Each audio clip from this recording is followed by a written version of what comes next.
सुबह होने में अभी कुछ ही वक्त बचा था। दमयंती अपनी साधना में लीन थी। न जाने क्यों पिशाचिनी और जानवी एक साथ उसे दिखाई दिए। वो घबरा कर उठ गई। उसकी सांस फूलने लगी। इतने में वहां सहमी घबराई जानवी आ जाती। माँ, वो छत पर कमरे में। जानवी बेटा, नहीं, चुप हो जा बेटा। क्या हुआ मेरा बच्चा? दमयंती जानवी को चुप करवाती है और तभी जानवी अब तक की सारी घटनाओं के बारे में दमयंती से कह देती। छत के कमरे पर जाना, वहां पिशाचिनी से मिलना, मीना और ईशा का वहां बेरहमी से मारा जाना और पिशाचिनी का तीसरा शिकार राघव का होना। ये सुनकर दमयंती भूषण से कहती है, भूषण, मुझे तुमसे ये उम्मीद नहीं थी। इतनी बड़ी बात हो गई और तुमने मुझे बताया तक नहीं। हमसे भूल हो गई रानी जी, हमें क्षमा कर दीजिए। तुम समझ नहीं रहे भूषण। मेरा पिछली बार जब उससे सामना हुआ था वह तब भी बहुत भयंकर थी। उस समय तो पुरोहित जी ने उसे अपनी मंत्र शक्ति से कमरे में बंद कर दिया था। इतना कहकर दमयंती सीधा अपने गुरुजी और इस राजवंश के पुरोहित जी के पास इस समस्या के समाधान के लिए निकल पड़ती। दूसरी ओर जानवी भूषण काका से अपनी सभी गलतियों के लिए क्षमा मांगती है। काका, मुझे माफ कर दीजिए। मेरी वजह से माँ ने आपको डांटा। काका, माँ ये सब क्या कह रही हैं? मुझे तो कुछ समझ नहीं आया। लगता है सही समय आ गया है जब हवेली के कुछ पुराने राज को बाहर आना होगा। वो पिशाचिनी कोई और नहीं, आपके पिता देव प्रताप की पहली पत्नी है। आपके दादाजी हमेशा से इस शादी के खिलाफ थे।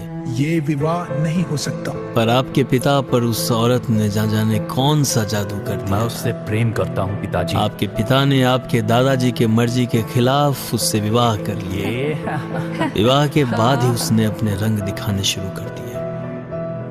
वह एक तांत्रिका थी। उसने अपनी तंत्र साधना के लिए हवेली के ऊपरी वाले हिस्से पर एक कमरा बनवा लिया। उस पर जैसे कोई भूत सवार था। फिर कुछ ही दिनों के बाद गांव में अजीब अजीब घटनाएं घटने लगी।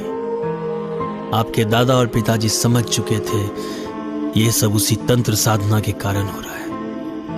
एक दिन आपके दादा और आपके पिता ने उसी कमरे में उसे बंद कर दिया और उसने वहां भूखे प्यासे तड़प तड़प कर अपनी जान दे दी।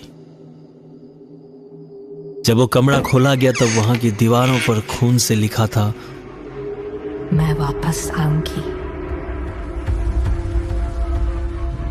इस घटना के कुछ दिन बाद सबका जीवन अपनी जगह पर सामान्य तरीके से लौट चुका था।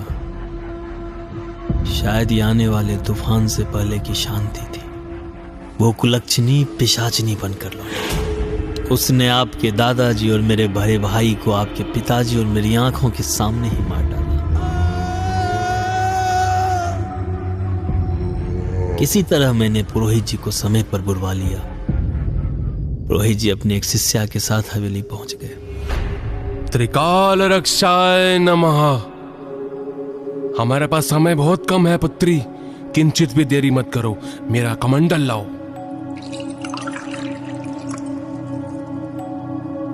ओम उग्रं वीरं महाविष्णुं ज्वलतं सर्वतोमुखं नरसिंहं भीषणं भद्रं मृत्यो नमाम्यहम्।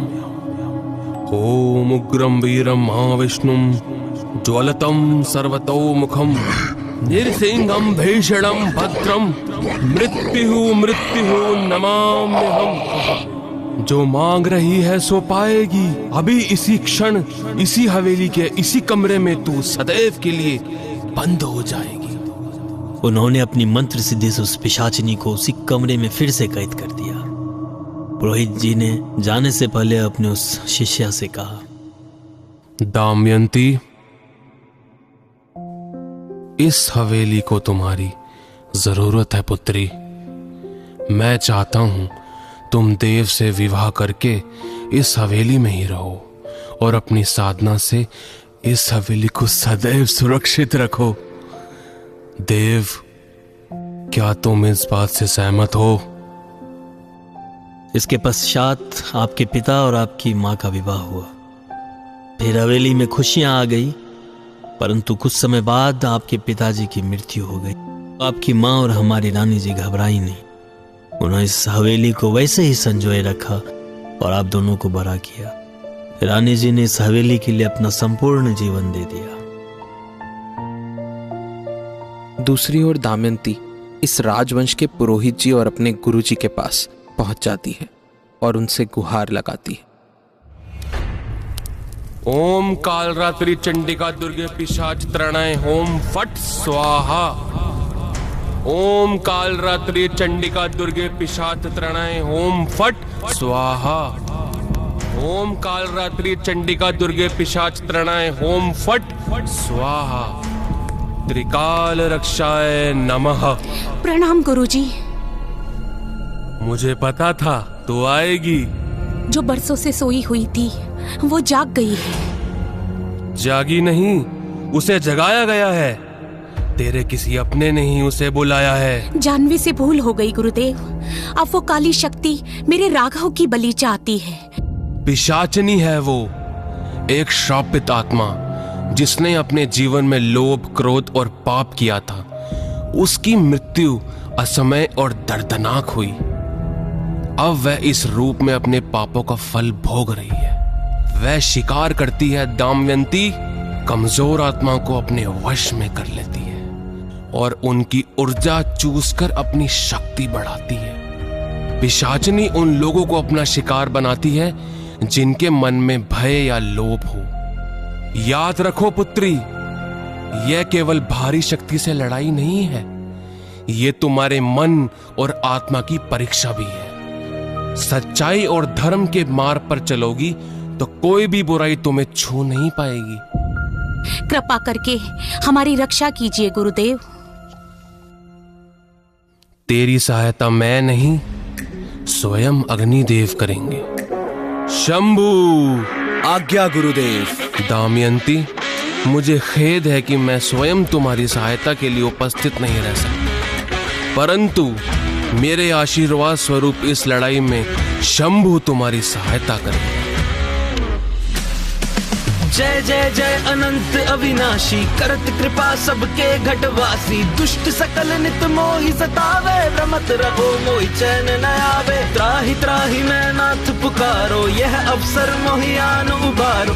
त्रिशूल शत्रुन को मारो, संकट से मोहि आन उबारो।